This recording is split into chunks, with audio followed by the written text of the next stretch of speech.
कभी कभी इंसान एक वाक्य से जग जाता है और कभी कभी बहुत कुछ सुनने के बाद भी नहीं जगता। लगनी चाहिए, दिल को लग जाए ना फिर किसी की परवाह नहीं होती। लगनी चाहिए, बस दिल को लग गई तो फिर किसी अज्ञानी की बात भी काम कर जाती है। और दिल को ना लगी तो रोज सत्संग सुने तब भी नहीं लगती तो नहीं लगती, और लगने वालों को लग जाती।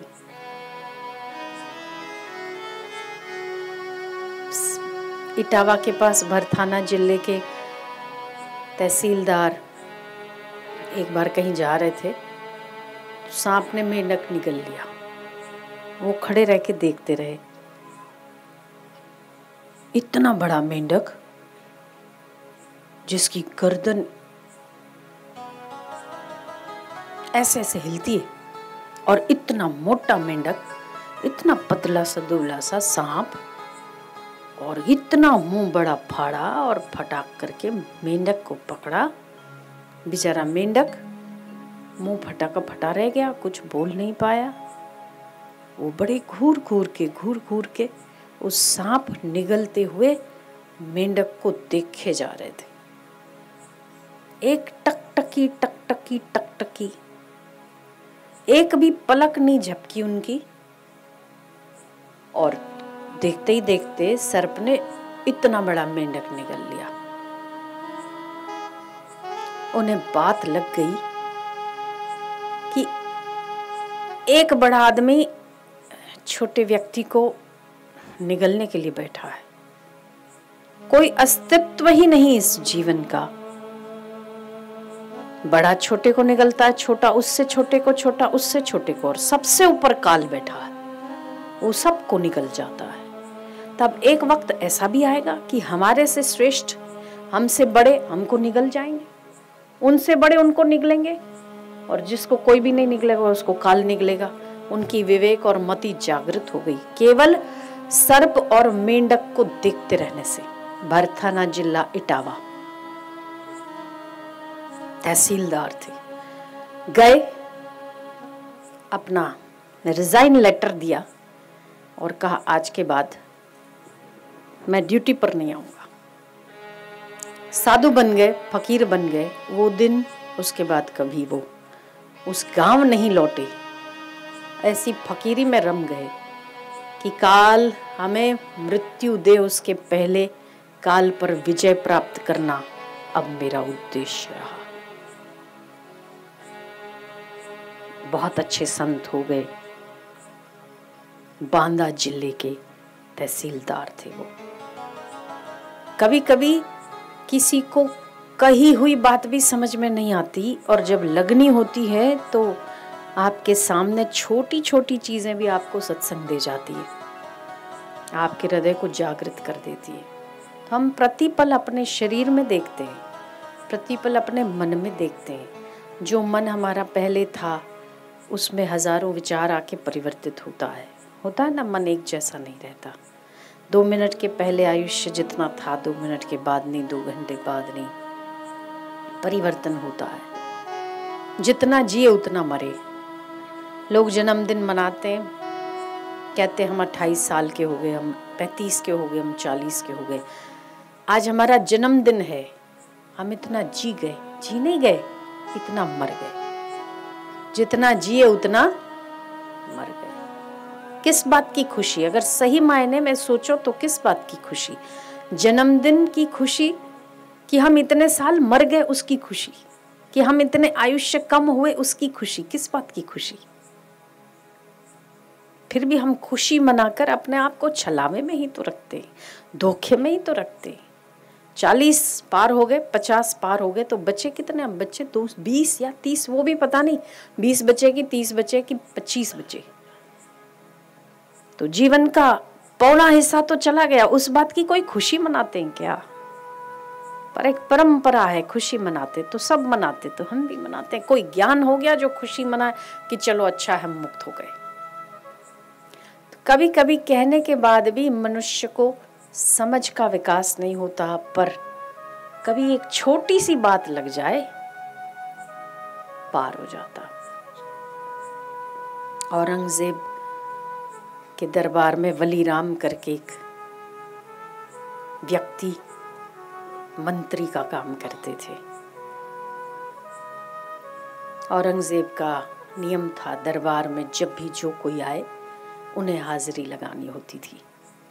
एक बार औरंगजेब बैठे थे, वली राम आके उनका कामकाज जो था वो लाके चोपड़े लेके हाथ में रजिस्टर लेके खड़े रहे। जब तक कि जहां पना नहीं बोलते, जहां तक औरंगजेब की नजर नहीं पड़ती, तब तक आप बैठ नहीं सकते। वहां दरबार में आपको हाजिरी लगाने के लिए खड़ा रहना पड़ता है।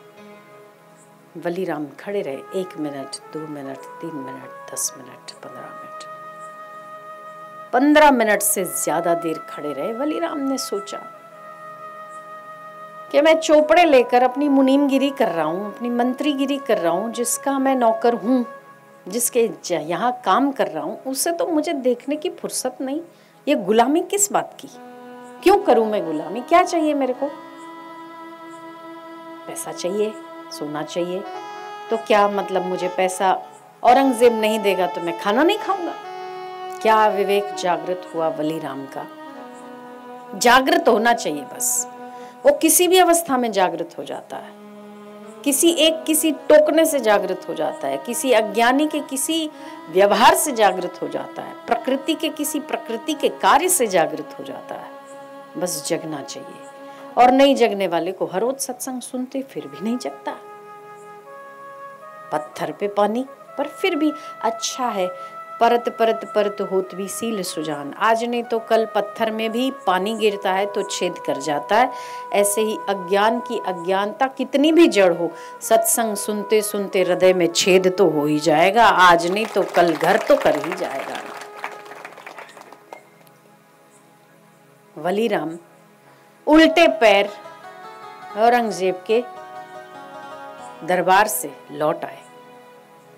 वापस आके उन्होंने पूरा घर के दरवाजे खोल दिए और कहा, जिसको जो चाहिए मेरे घर से ले जाओ। कबाट चाहिए, पलंग चाहिए, सोने की कोई चीज चाहिए, टिपोई चाहिए, जिसको जो चाहिए सब मेरे घर से उठा के ले जाओ। दान के लिए उन्होंने खोल दिया। बड़े गरीब गुरबे लोग आके अपनी जरूरत की चीजें उठा कर लेके भागने लगे। औरंगजेब थोड़ी देर के बाद नजर मारता है कि सब तो आए दरबारी, पर वली राम नजर नहीं आए। पूछा गया, वली राम अब तक हाजिर नहीं हुआ। और औरंगजेब तो औरंगजेब था, आपने सुना भी होगा। सख्त किस्म का मनुष्य था वो, क्रूर और सख्त। कहाँ है वली राम? दरबारियों ने बताया कि जहां पना आया था, कुछ देर खड़ा रहा और उल्टे पैर लौट गया। औरंगजेब को गुस्सा आया। ये हिम्मत, ये जुर्रत वली राम की, मुझे बिना हाजिरी दिए, बिना हुक्म लिए वापस चला गया। कहाँ है? बुलाओ। दरबारी जाके देखते हैं, सैनिक जाके देखते तो पूरा घर के दरवाजे खोल दिए हैं वली राम ने। और गरीब गुरबे लोग वहां से जो सामान चाहिए उठा कर लेते जा रहे। वापस आते समाचार पाते, औरंगजेब सोचता है कि वली राम पागल हो गया, कोई तो बात है, क्या हो गया ये, बुला के ले आओ। सैनिक फिर दौड़ते हैं, वली राम, वली राम, औरंगजेब का हुक्म है, आप हाजिर हो। वली राम ने इशारा कर दिया, तुम जाओ। अब वली राम नहीं आएगा, हुक्म की तामील होनी चाहिए। सैनिकों ने कहा, वली राम, आप जानते हो कि जो जहांपना की हुक्म की तामील नहीं करता उन्हें बेंतों से पीटा जाता है। वली राम ने फिर भी ऐसा किया। सैनिक ने सोचा कि पागल हो गया है, लग रहा है कि पिटेगा जरूर। मार खाने की बारी आ गई। विनाशकाले विपरीत बुद्धि। किसी ने कुछ कहा, किसी ने कुछ सोचा, किसी ने कुछ कहा। वलीराम सब अपने बिस्तरे पोटले जो भी अपना संग्रह किया हुआ सामान था उससे फ्री हो गया और जाके बैठ गया एक नदी के किनारे की एक पहाड़ी पर। उस पत्थर पर बैठकर पांव पसारे, पांव फैलाए बैठ गया, हाथ पीछे रखे। औरंगजेब को समाचार मिला कि वलीराम अपना घर भी छोड़ चुका है। वलीराम को जरूरत कैसे हुई? मेरे होते होते, मेरे हुक्म के बिना वलीराम उल्टे पैर दरबार छोड़कर लौट गया। इतना बच गया है, अब तक हाजिर नहीं हुआ। सैनिक जाओ, वलीराम को पकड़ कर ले आओ। सैनिक थर थर थर थर कांपने लगे क्योंकि अब औरंगजेब का गुस्सा आसमान पर था। ढूंढते ढूंढते ढूंढते ढूंढते सैनिक उस नदी की उस पहाड़ी पर पहुंचे जिस नदी के किनारे पर कुछ पत्थर से पहाड़ियां सी बनी हुई है। वलीराम पांव पसारे वहां बैठा हुआ था। सैनिक आए और सैनिकों ने वलीराम को जोर से चिल्लाया, वलीराम पता है अब तो औरंगजेब ने अपना गुस्सा सातवें आसमान पर चढ़ा दिया है। आप जानते नहीं वलीराम, तुम तो जानते हो फिर भी तुम ऐसी जुर्रत कर रहे हो। चलो वापस दरबार में। बोले अब मुझे किसी की नौकरी नहीं करनी, मैंने उस नौकर की नौकरी करना छोड़ के मेरे मालिक की बंदगी करूंगा, मुझे अब किसी की आवश्यकता नहीं। उसके दरबार में मैं 15 मिनट, एक दिन नहीं, हर रोज मैं सिर झुकाए खड़ा रहता हूं, फिर भी उस मालिक को फुर्सत नहीं है। जो हार्ड मास का मालिक है उसे मेरे सामने देखने की फुर्सत नहीं। अब मैंने भी उसको छोड़ दिया, अब मुझे भी फुर्सत नहीं उस औरंगजेब की। अब मुझे केवल और केवल अपने परवरदिगार की बंदगी करनी है। पांव पसारे, पांव फैलाए। तुम जानते हो वलीराम तुम क्या कह रहे हो?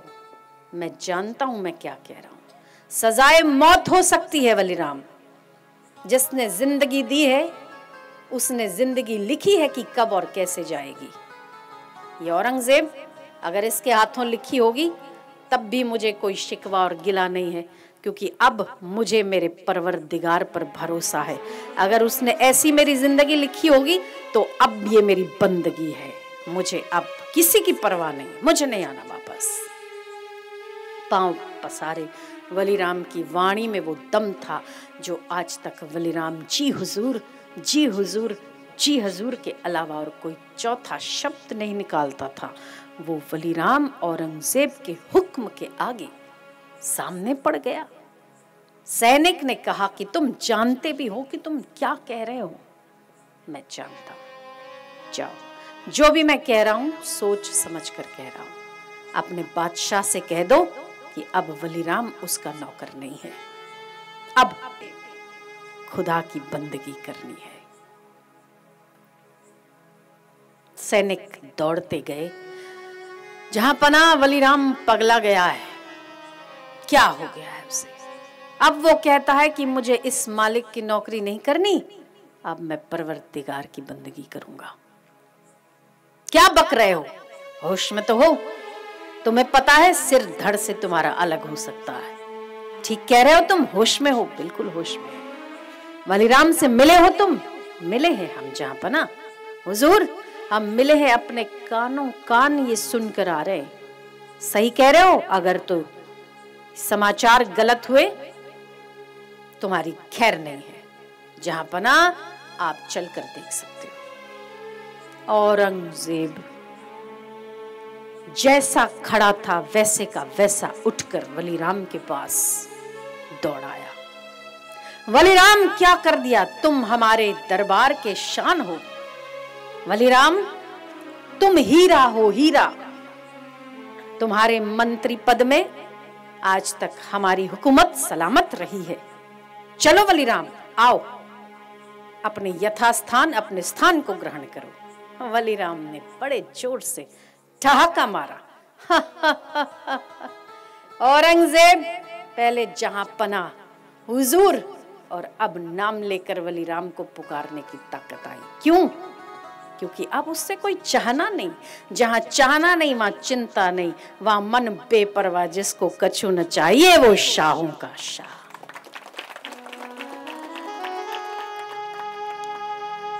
वलीराम ने पांव फैलाए थे तो फैलाते रहे, मुड़कर मोड़कर अंदर नहीं किए। औरंगजेब देखता रह गया, आंखें फाड़ फाड़ के, टुकुर टुकुर टुकुर टुकुर टुकुर टुकुर। क्या हो गया इसको, क्या हो गया? ये तो मेरा नौकर था और इसमें इतना दम कैसे आ गया? क्योंकि दमदार परमात्मा को भजने वाला किसी भी दम के आगे झुकता नहीं है, वो सबसे बड़ा दमदार हो जाता है। वलीराम को औरंगजेब कहता है, वलीराम, तुम हमारे दरबार की शान हो, हमारी हुकूमत तुम्हारे मंत्री पद में सलामत होती है। चलो को मंत्री पद को स्वीकार करो। क्या हो गया है तुम्हें? वलीराम पांव फैलाए बैठा है। बोले, जब तक मैं तेरे दरबार में सिर झुकाए खड़ा था तब तक तुझे मेरे सामने देखने की फुर्सत नहीं। आज मैं उसकी बंदगी में खड़ा हूं तो तू नंगे पांव दौड़कर मेरे पास आया है। क्या इसकी बंदगी की महिमा कम है? मैंने तो अभी शुरू ही किया है, पूरा में उसका हुआ भी नहीं, केवल सोचा है मैंने। जब तक मैं तेरे दरबार में सिर नीचे करके खड़ा था तब तक सिर ऊपर उठाकर तुझे देखने की फुर्सत नहीं थी, और आज तू नंगे पांव मेरे पास दौड़कर आया है। ये मेरे मालिक की महिमा नहीं तो और क्या है? जा, अब मुझे नहीं आना। वलीराम उस मंत्री में से संत फकीर बन गया। लगनी चाहिए। जब तक आप अपने आप को किसी न किसी व्यक्ति, वस्तु, पदार्थों की गुलामी में गुलाम बनाते रहोगे, तब तक आप बेचारे, भीख मंगे, कहीं न कहीं किसी न किसी पास से भीख मांगते रहोगे। जब आप सबका त्याग करते हो और केवल परमात्मा से आपका नाता जोड़ते हो, तब आप बादशाहत भुगतते हो, आप बादशाह बन जाते हो। कहने का मेरा तात्पर्य यह है कि फरथाना जिला बांदा शहर का वो तहसीलदार एक सर्प मेंढक निगलते देखकर ज्ञान की ज्योति जग गई। वलीराम अपना कर्म करते करते औरंगजेब के आगे मत्था झुकाते झुकाते 15 मिनट खड़ा रहा। उसकी आत्मिक ज्योति जग गई, उसका विवेक जागृत हो गया कि किस लिए कर रहा हूं, दे देकर ये मुझे क्या दे देगा। छोड़ सबकी गुलामी, अपने परमात्मा की गुलामी कर। माता उनकी कोई संत सेवी रही होगी, उसने कोई संतों की सेवा की होगी। संतों का सानिध्य, संतों का सत्संग कभी व्यर्थ नहीं जाता। आप सुनते हो, आपकी आने वाली 7 नहीं कई कई पीढ़ियों तक वो सत्संग के संस्कार जाते हैं। आप जगते हो, जगते तो हो जितना आप जगे, आप नहीं भी जगते हो तभी भी आपके आने वाले पीछे कई बच्चे, बच्चों के बच्चे, बच्चों के बच्चे, उसमें से कोई एक आध भक्त निकल जाता है, आपका सत्संग सुनना सफल हो जाता है। सत्संग व्यर्थ नहीं जाता, आपके हृदय को झकझोर देने वाला होता है। इसीलिए गुरु के लिए कहा है ना, करे शब्द की चोट, मारे गोला प्रेम का हरे भरम की। वो शब्द हैं जो आपको चोट कर जाते हैं, पर जब तक चोट नहीं लगी तब तक तो मनुष्य वैसा ही कंगाल की भांति, तू सुख दे दे, तू सुख दे दे, तू सुख दे दे, तू सुख दे दे, भटकता रहता है। एक जन्म नहीं कई कई जन्मों तक भटकता है, फिर भी शांति नहीं पाता। पर जब सब छोड़कर एक परमात्मा की बंदगी में लगता है, संसार उसके पीछे पीछे आता है, इसे परवाह ही नहीं।